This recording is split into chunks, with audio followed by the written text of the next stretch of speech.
Entre ellas, lo que vamos a ver es que vamos a ver una parábola. En Lucas 15 tiene 3 parábolas. Jesús dice que dio unas 39 parábolas en todos los evangelios sinópticos, que son Mateo, Marcos y Lucas. Entonces, de esas 39 parábolas, Jesús trata de expresar el sentido de un reino con la mentalidad de un Padre eterno. Entonces, cuando vemos eso así, entonces vamos a ver la expresión de esta parábola, que aquí hay 3 parábolas, pero vamos a ver la parábola del hijo pródigo. Pródigo usted se la conoce, ¿verdad? Hay fiesta, hay teatro y de todo, ¿no? Entonces yo voy a tratar de decirles varias cosas.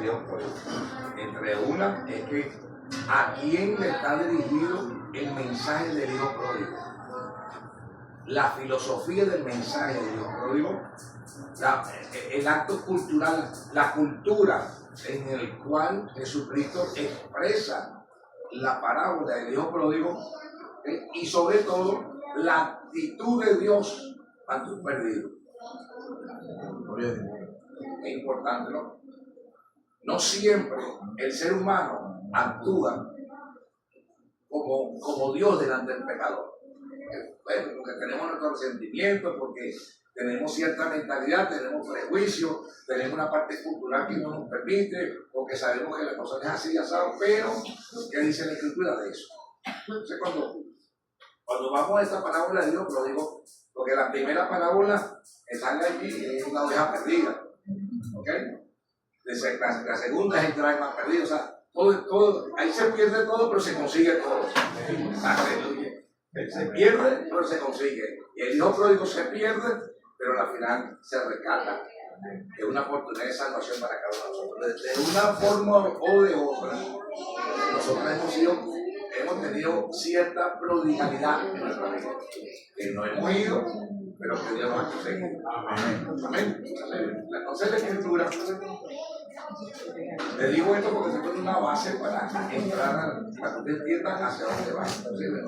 La base es la siguiente, que Jesús se va a expresar delante de un público. ¿Delante de quién? Entonces vamos a ver el primer versículo que está allí, del capítulo 15. ¿Okay? El primer verso del capítulo 15, ahí vamos a tener los generadores del pensamiento mesiánico.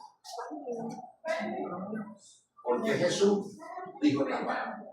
Entonces dice así: se acercaban a Jesús todos los que los publicanos y pecadores. ¿Para qué? Para oír.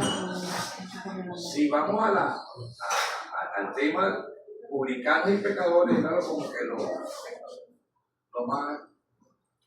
lo más malito del negocio. Este es un pecador o este es un publicano. Una cosa como que según la religión de su época.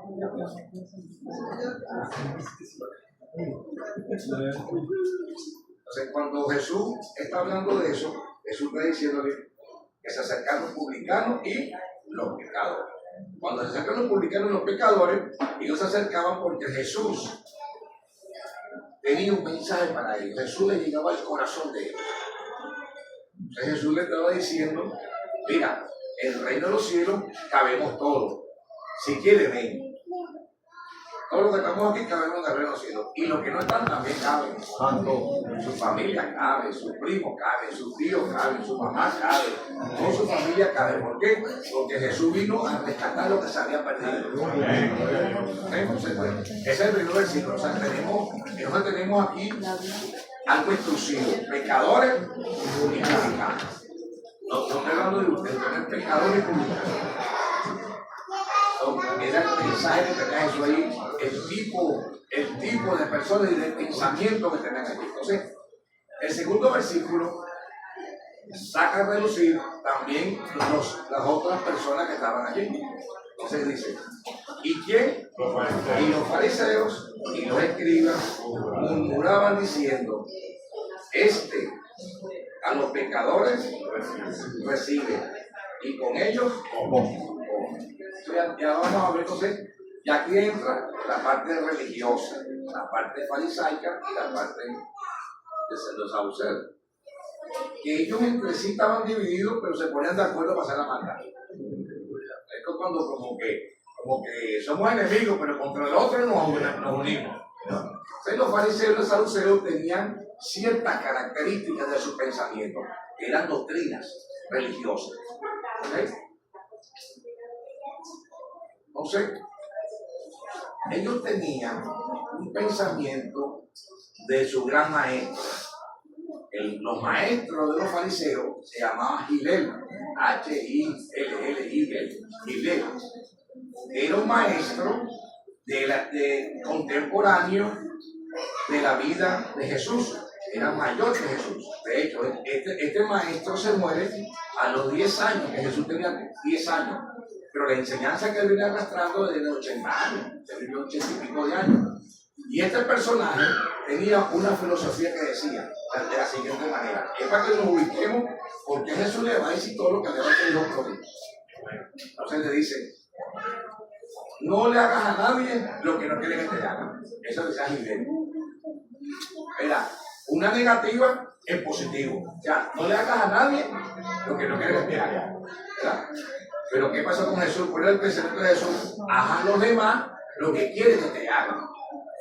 ¿Es diferente? Es diferente, ¿verdad? Entonces Jesús empezó a atacar. Jesús iba atacando en una parábola el pensamiento filosófico, cultural, religioso de la época. El hijo pródigo así, que se convirtió, se fue con unos cochinos, se vino. Jesús daba hilos y trazaba hilos porque Jesús tenía que convertir a todo el mundo, incluyendo a los fariseos. Entonces, cuando esta corriente le decía a los demás lo que quieren que te hagan, que no te hagan. Y Jesús le dijo en el sermón del monte: a los demás lo que tú quieres que te hagan contigo.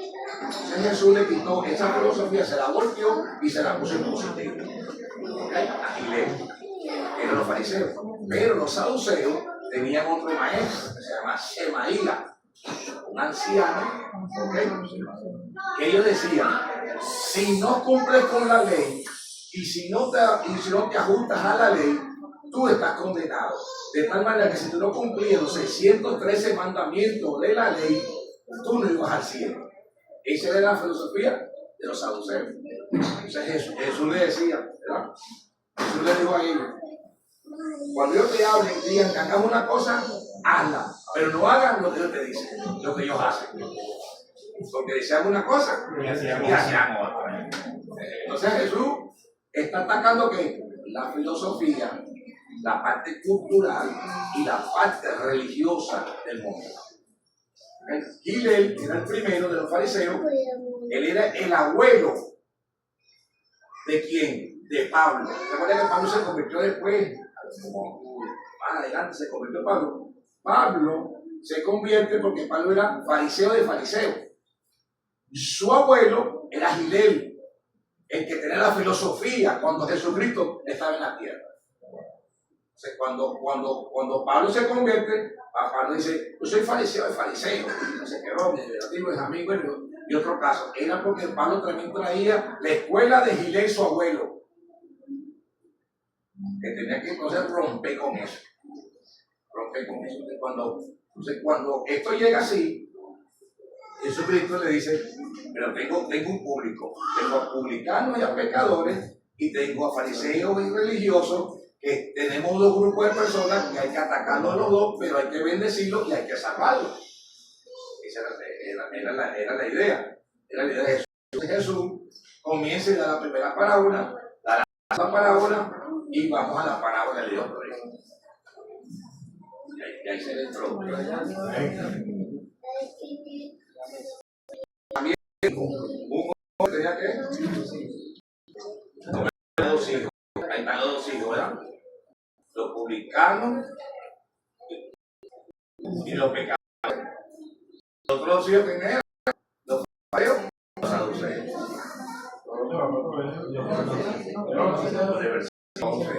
Y el ángel evangélico. Y el menor, esta palabra se todo. ¿Cuánto esta palabra? ¿Cuál es la mano? Y el menor de ellos dijo a su padre, dame que la parte de los que corresponde y repartió los bienes. A veces Dios ve que usted le pide que no te conviene, lo que dice que es la buena hoja para salvarte. Dice uno, dice tanto, pero dice que abajo porque estaba en el límite. O sea, no es que así, no, que él te conoce y sabe sabe está pidiendo, pero te vuelva, él te va a recibir para la salvación.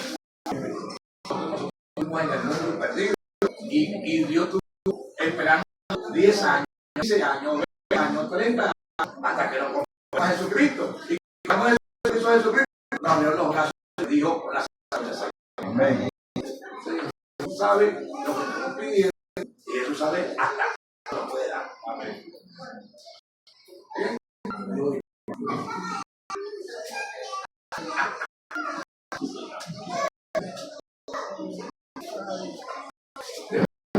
Un día después, todo, muchos días después, tuvo tiempo de reflexionar, pensar, y hice conciencia de decir, bueno,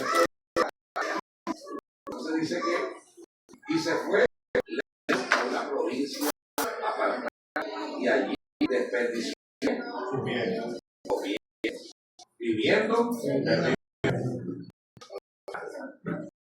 fue para Nueva York, vendió el carro, el mal que tenía, el Mazda, dio el carro, se fue a Nueva York, vendió todo y se dio la tarde en la mañana.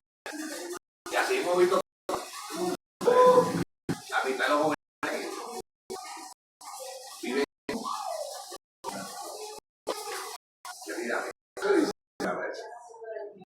y con todo lo que hubo gastado, vino una gran hambre en aquella provincia y comenzó a darle cuando viene la hambre,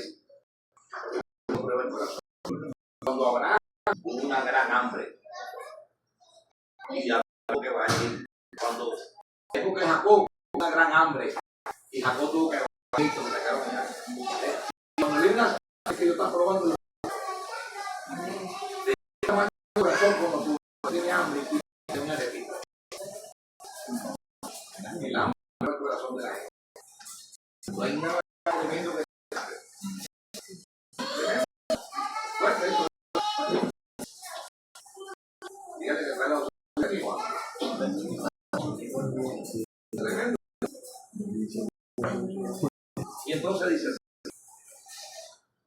y se animó a los ciudadanos de aquella tierra el le para hacerse que no hay nada más terrible para un judío conocer eso era una abominación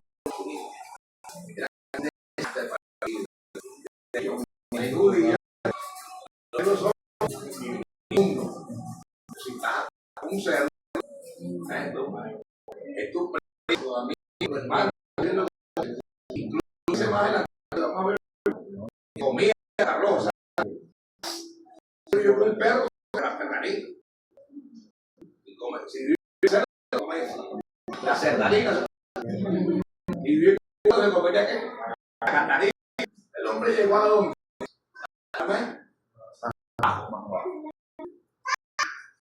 Dios viene dándole lo que le iba a entregar. Si iba a ir para allá abajo, Dios se lo entregó. ¿Por qué? Porque Dios quería que él supiera que si no somos nadie. Es el tema. Uno de los temas de la parábola. ¿Okay? Muchas veces la parábola el hijo pródigo no sé qué es. Pero el hijo pródigo tiene la filosofía del tiempo, la religión del tiempo, el pensamiento, la cultura del tiempo.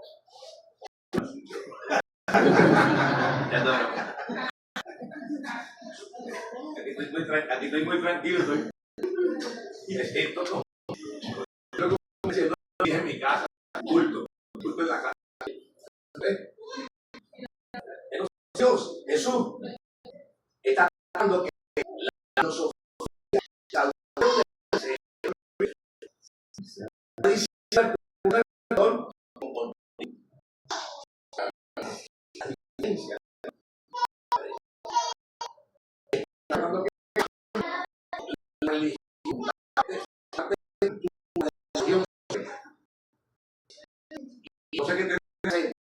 si tú vas a la mesa, tienes que poner un fundamento, no puede ser vacío. Entonces, él tenía que imponer que el reino de Dios ahí en esa parábola. Y lo vamos a ver. ¿Ven? ¿Me están entendiendo, mis hijos? Si no entienden, no importa, entienden el versículo que viene. O preguntan y yo respondemos, ¿verdad? Entre todos. Me ayudan y hacemos. Si no comprende algo, usted pregunta y entre todos lo ayudamos. Porque de repente que hay gente sabia, que hay pastores, ministros, gente tremenda. Y yo soy uno de los más jóvenes. Soy más joven, ¿no?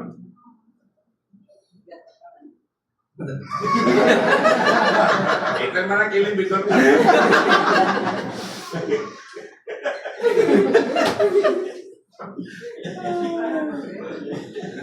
Él está rociando el pulso. Entonces, y aquí en adelante vamos a ver a un pródigo que lo vamos a salvar entre todos. Entre todos vamos a meter una mano y lo vamos a salvar. Pero vamos a tener vamos a tener un deshuesado a este muchacho. Porque esta parábola muy poca gente le explica así, ¿verdad que no? Es difícil. Es difícil porque hay que estudiarla. Entonces, dice aquí, ¿para dónde voy? 16.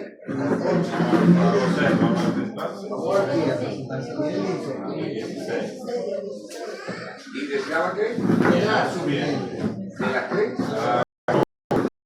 Comía, pero nadie le daba. Y se llegó al último.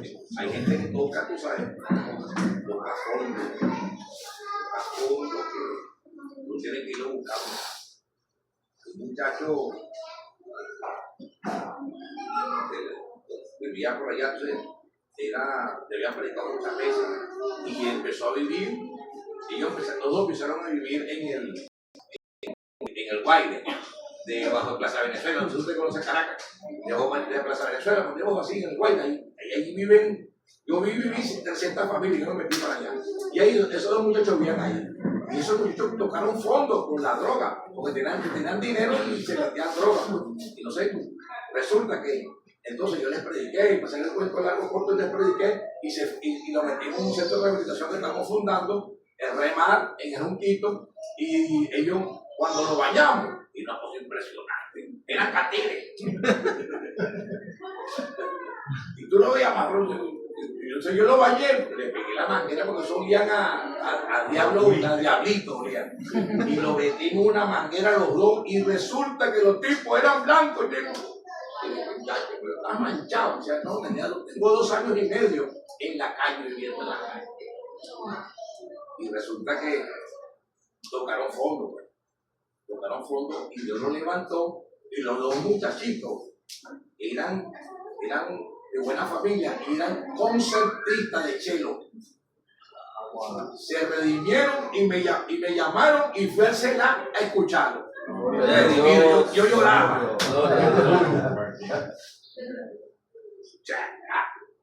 Y con una pinta y con parecían unos muñequitos de torna, pero habían llegado a dónde? A comer con los cochinos, el cerdo, el suelo. Pero aunque estés ahí, si te entregas a Cristo, Cristo te levanta. Amén.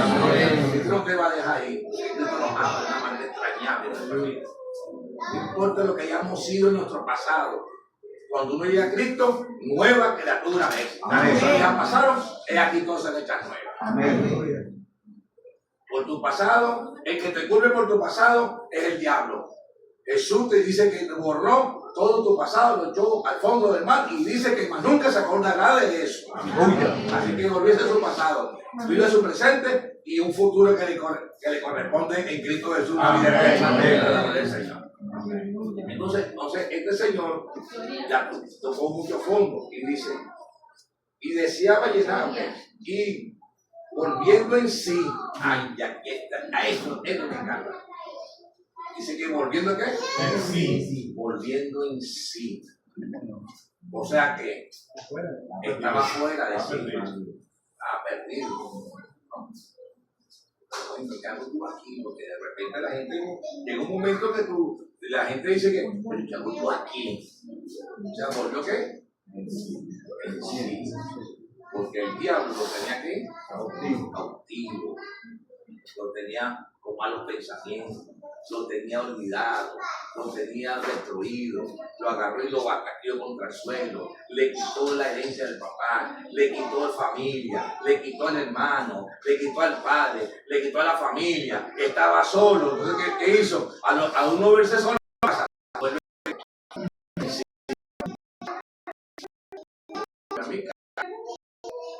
lo que dice. ¿Cuántos en la casa del Padre tienen que abundancia de pan? Y yo aquí perezco de hambre. O sea, empezó a reconocer su condición física, social. Estoy mal. ¿Qué me está pasando a mí? Le digo, míralo, el verbo que hay que usar por uno buscar de Dios. Que dice, me levantaré.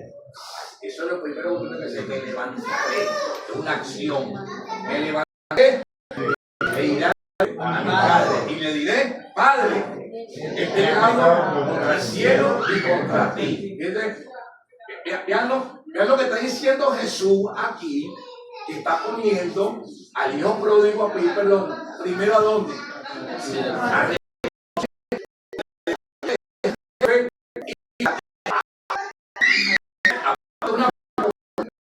Eso está una parábola, la vida real. No sé si ustedes me están entendiendo. Tremendo, ¿no? Padre, me levantaré y diré a mi padre y le diré, Padre, he pecado contra el cielo y contra ti. O sea, el perdón, cuando uno es perdonado, lo primero el perdón que te viene es del cielo. Amén. O sea, que te perdono. Y aquí abajo nosotros te agarramos y te abrazamos y te besamos y te decimos bienvenido a la familia eterna de Dios. Pero el perdón siempre viene ¿de dónde? Sí.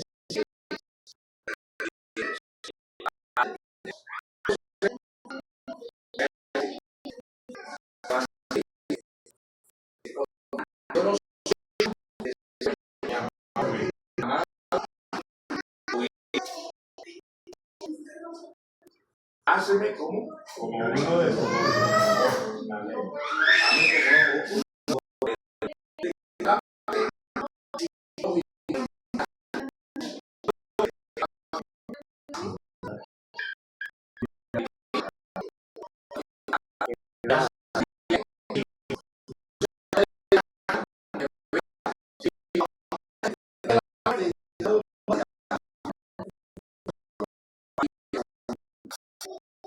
puerta.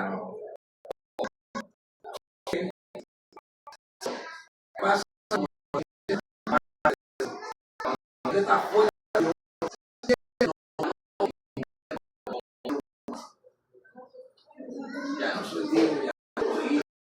No importa, recíbeme como un peón en la casa. ¿Habías perdido qué? La identidad, su valor como persona. Y eso no debemos permitirnos eso porque Dios nos ha dado una identidad en Cristo. Eso que hace cuando no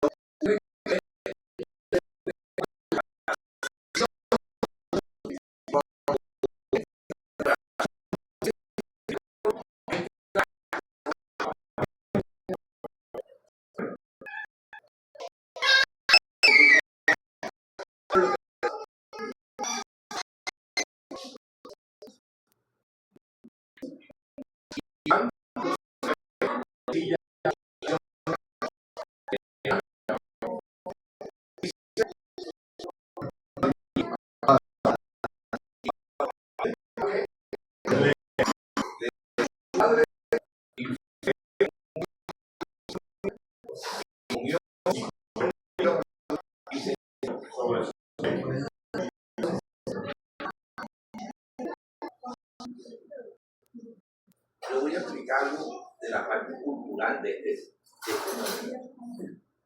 Esto no se podía hacer. Esto era algo que Jesucristo estaba poniendo aquí.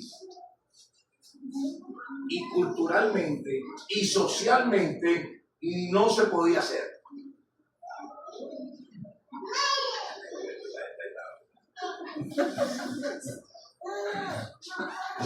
Está hecho con candela. ¿Por qué? Porque, escuchen, esta es la parte cultural y social. ¿Okay? Cuando el hijo pródigo venía, el padre no podía correr hacia donde estaba el hijo, porque era una ofensa a su padre. ¿Qué es lo que estoy diciéndole ahora? El padre cuando corre, vamos a situarlo en la parte cultural. Imagínense que soy el padre del hijo pródigo y soy un señor. ¿Cómo se vestían ellos allá? Con licra. ¿Con qué? Con una bata. ¿Y qué sucede si tiene una bata o uno corre? ¿Qué tiene que hacer? Ceñísela. Y cuando un anciano de la sociedad de ese estirpe que era Jesús lo estaba poniendo como una de buena posición, se levantaba el vestido y se le veían las piernas. Estaba diciendo: me humillo y acepto la humillación por ese hijo. Aleluya. Entonces era una humillación para el hijo. Cuando uno peca y Dios te ve de lejos, Dios se levanta y se remanga la manga así hasta arriba y te dice: aunque estés perdido, aunque estés en pecado, aunque vengas a mi presencia, yo me levanto el vestido, y no solamente me levanto el vestido y me humillo delante del pueblo, porque todo el pueblo me va a ver corriendo delante de mi hijo, porque acepto la humillación en vez de ti, que me la den a mí. Santo. El padre corrió al hijo. No podía levantarse el vestido y mucho menos correr, porque era un anciano. Cuando corre y lo abraza, aquí viene otra parte cultural. En el hebreo hay una palabra que se llama, usted la puede buscar ahorita si usted quiere, se llama quesasá. K-E-Z-A-Z-A-H, quesasá en hebreo. ¿Qué sucede? El quesasá era una costumbre que en todas las casas de Israel había que vasijas. ¿No se acuerdan que Elías vino y le dijo a la mujer: busca vasijas, mija? Y la mujer salió a buscar vasijas. Empezó a buscar todo el mundo y todo el mundo le trajo vasijas, porque era una costumbre tener ¿qué? Vasijas. Jeremías hizo vasijas, y cuando se le quebrantó, Dios dijo: pártela, que yo no lo vuelvo a hacer, y hizo otra vasija. ¿Por qué? Porque la vasija estaba en las casas. Escuchen, la vasija en las casas, y cuando un hijo de Dios, el pueblo se preparaba y buscaba una vasija y la guardaba. Cuando él venía, cuando él pasara por el frente de tu casa y de la mía, tenemos que agarrar la vasija y tirársela encima al hijo pródigo. ¿Qué significaba eso? Que estabas destituido de la sociedad. No te daban trabajo, tus amigos te iban a rechazar y ninguna familia te iba a aceptar en su casa. Eso es lo que se llamaba el quesasá de la parábola. Y entonces, cuando el padre corre y lo agarra en la entrada, porque los ancianos se paraban en la entrada de los pueblos y ahí juzgaban. Cuando el padre corre y lo agarra allí, ¿sabes por qué lo agarra? Porque la costumbre era que cuando llegaba el hijo pródigo, los ancianos del pueblo tenían que apedrearlo para que llegara herido a su casa.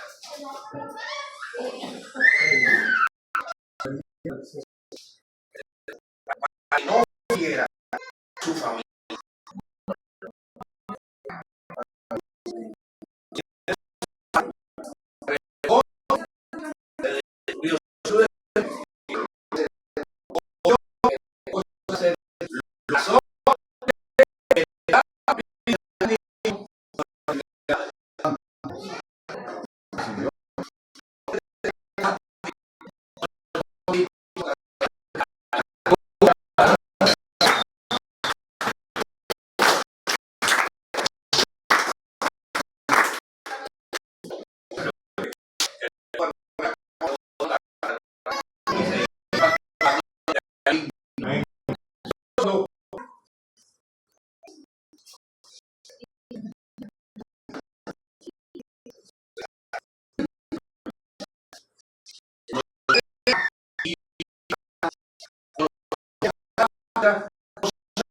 ¿Por qué?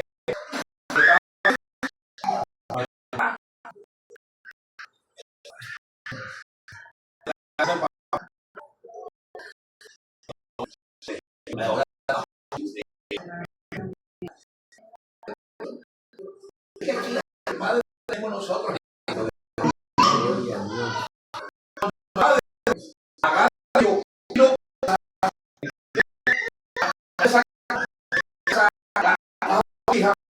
Y iba a tirar, y cuando se iba a tirar, no digan, porque iba con quién, el padre, y el padre nunca va a ir. El padre corre con la humillación, la deje, con la piedra, con los de despedida. Tú no sirves para nada, ya no perteneces a la sociedad, ya no existe para el hecho. Es lo que significa que Sasá para ese hombre. Y Dios lo restauró.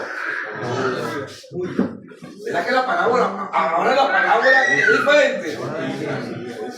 Porque no es un pródigo, no es un pródigo, es que Jesús estaba instaurando un reino para que entendiéramos cómo Dios nos ve y cómo Dios nos busca. Me ha celebrado, si fuera borracho, pero no pagaba el diente, pero como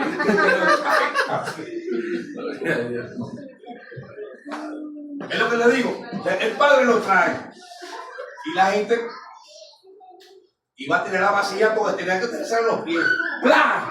A traer los pies y ¡plá, plá, plá, plá, plá, plá! Entonces, cuando sonaban todas las vasijas, la gente salía y todo el mundo agarraba su vasija y se la tiraba y ¡plá, plá, plá, plá, plá, plá, plá, plá, plá! Hasta que llegaba a su casa diciéndole, estás excomulgado de la sociedad, no te queremos en el pueblo, no eres bienvenido, eres una vergüenza para tu familia.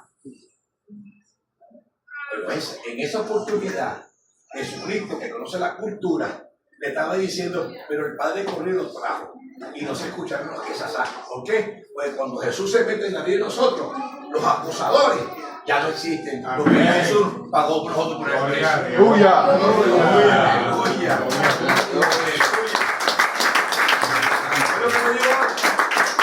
Entonces, ¿qué estaba haciendo Jesús con la parábola? Ahora, escuchen esto, versículo 1. ¿A quién le estaba dirigiendo la parábola? Primero, a los publicanos y a los pecadores. Los publicanos estaban brincando en una pata, los pecadores estaban brincando más rápido. Y los fariseos y saduceos están mordiendo. ¿Por qué? Porque la religión estaba salvando al pecador.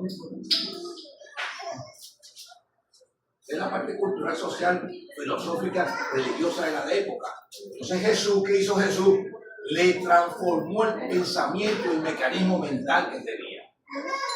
Era instalar un reino no en la calle, sino en nuestra mente. Amén. Saber pensar como Dios piensa. Saber actuar como Dios actúa. Saber amar como Dios ama. Amén. Y hacer justicia como Dios hacía. Ese es tremendo. ¿Era un hijo qué? No lo dijo. Entonces los fariseos y los saduceos estaban bravos porque se estaba refiriendo a quién? A ellos. Y los publicanos y los pecadores estaban contentos porque muchos de ellos llevan esa vida mala. Después el pródigo llega y Dios no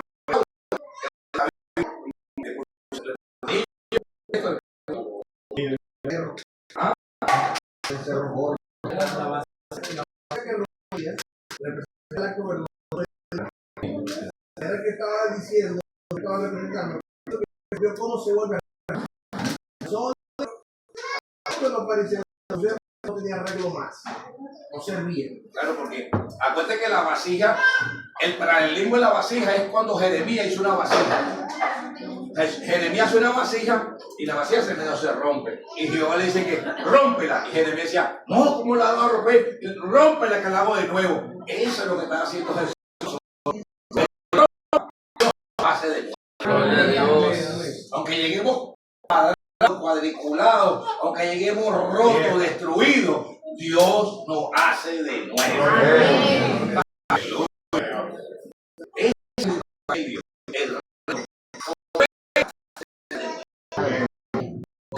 Nos va a transformar.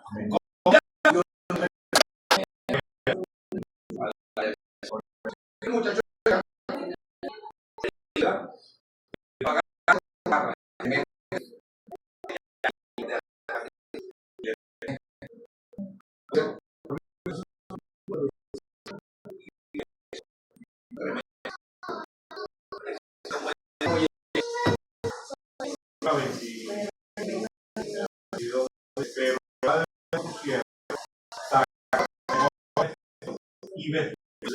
y por más y cargado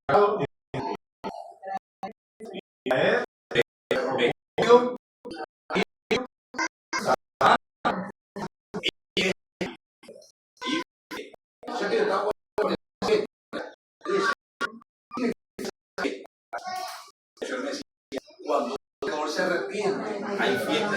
Aleluya. Eso es un avivamiento. Y eso me decía, señora, que me avivamiento de la palabra en la código. Yo le digo,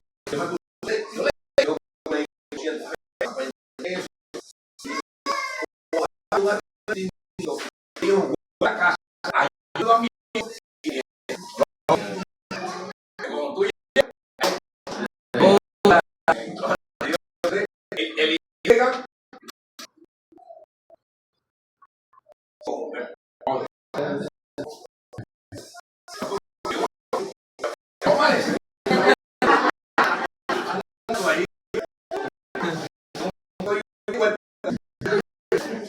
Usaba como 3 horas que llegué.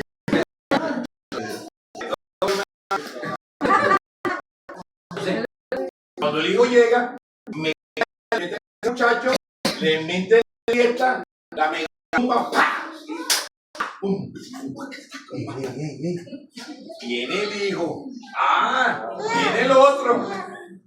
Vamos a dejar al hijo pródigo un tiempo ahí, vamos a echarle aire para que descanse. Viene el otro muchacho, dice el otro, la fiesta, ¿y qué por qué? Porque tu hijo, tu hermano,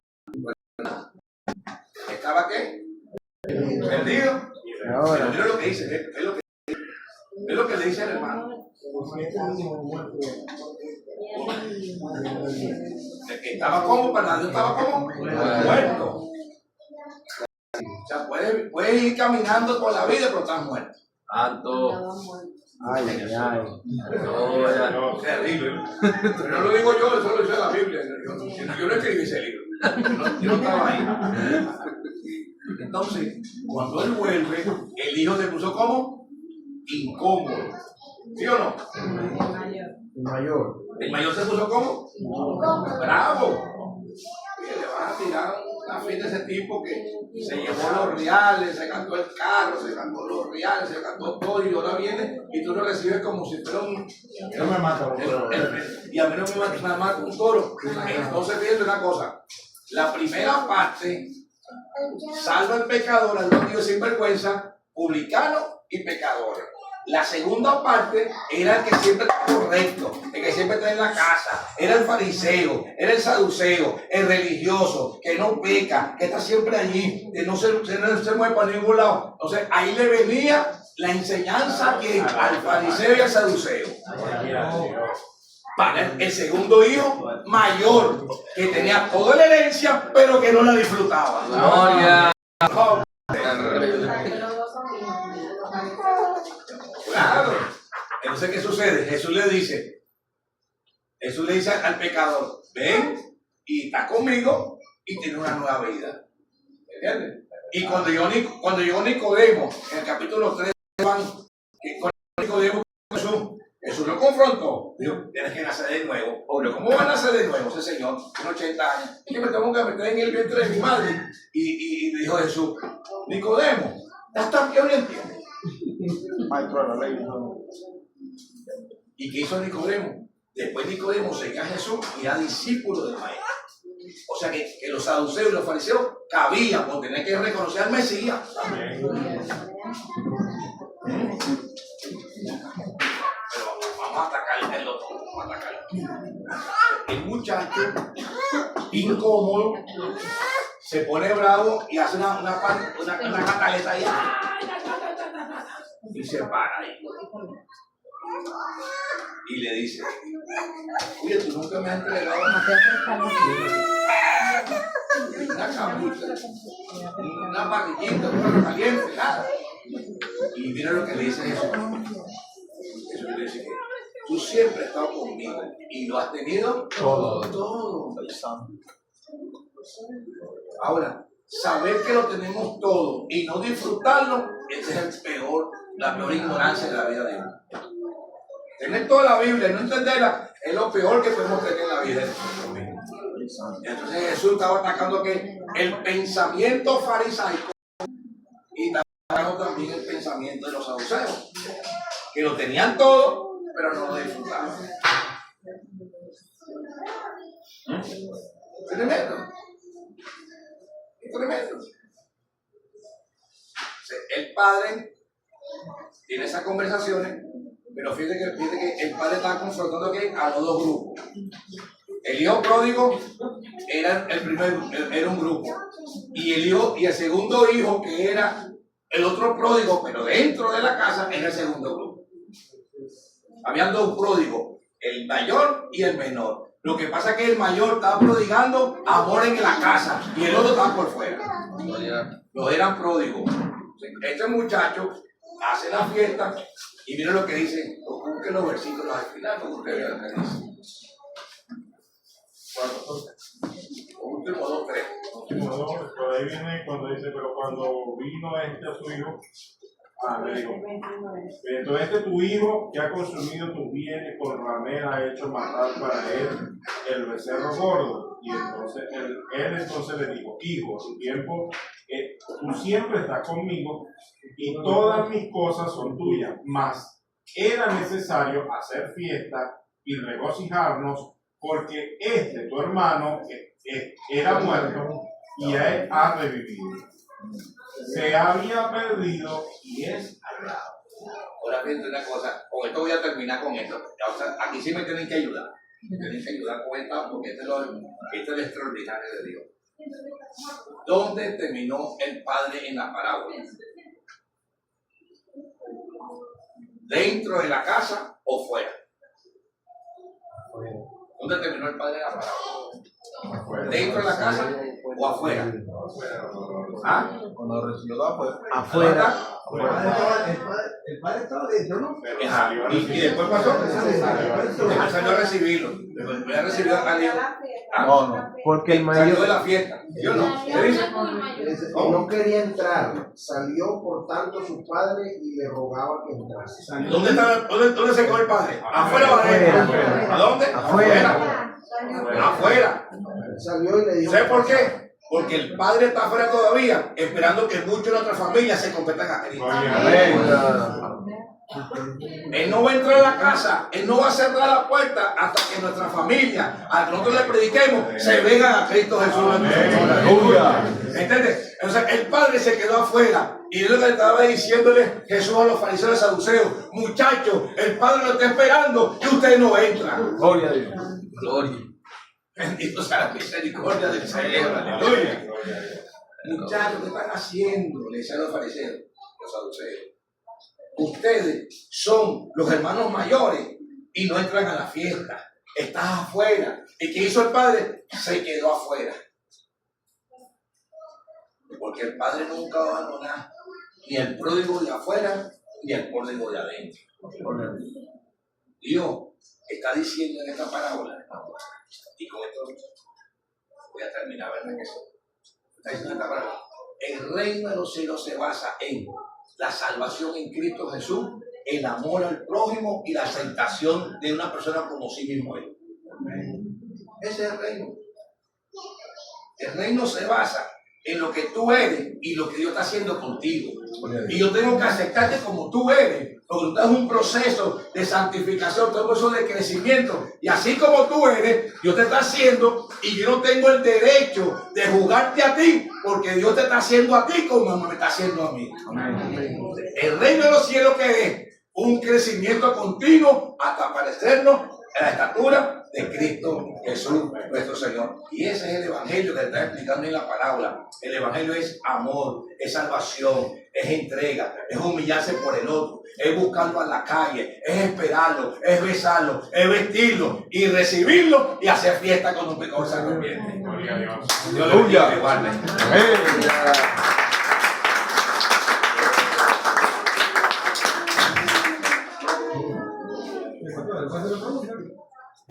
Secciones de preguntas.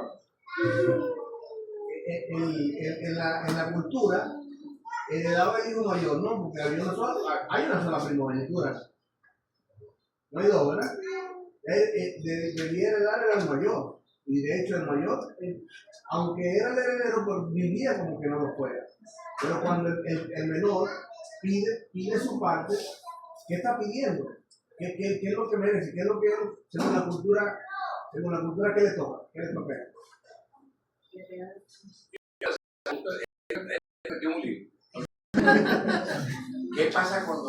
¿Qué pasaba en la cultura cuando el hijo menor buscaba la herencia ante el hijo mayor? El hijo mayor le daban la segunda y tercera parte de la herencia, o sea, el 66% de las $100 le correspondía al mayor y 33% a todos los demás que estaban ahí en esa casa metidos. Pero cuando es al revés así, ¿qué sucede? Escuchen esto, culturalmente hablando.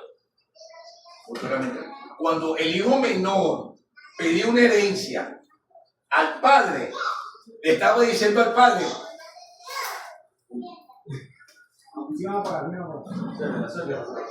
mira, escuchen esto, porque es que Jesús le está diciendo muchas cosas ahí, pero esto es fuerte lo que le voy a decir. ¿Sí? Cuando el hijo menor le dice al padre, dame, ¿qué pasa? Por ejemplo, nosotros que somos padres, los que somos mayorcitos aquí, ¿verdad? Para que tu hijo herede, ¿qué tiene que pasar? ¿Ah? Cuando el hijo menor pide la herencia, está diciendo al padre, prefiero verte muerto. Eso es lo que le estaba diciendo en la parábola Jesús. Prefiero verte muerto. O sea, considérate muerto para mí. Dame mi herencia que no te quiero ver más nunca. Y me voy. Eso es lo que estaba diciendo el hijo menor. No se lo quería decir porque es nuestro niño. Quiero verte muerto. Y a veces pasa así en la familia. Lo he escuchado. Ahora te mueras. Desgraciado. Ahora te mueras, mamá o papá. Nunca te quiero ver más, nunca. Me voy de esta casa, no me entiendes, no me comprendes. Ahora te mueras. O sea, cuando el hijo pródigo pide la herencia, le está diciendo al padre que prefiero verte muerto. Ya no soy tu hijo. Voy. Tremendo esa parabolita, ¿no? Se las trae. La parábola se las trae. ¿Y a quién le está hablando Jesús? El primer hijo pródigo era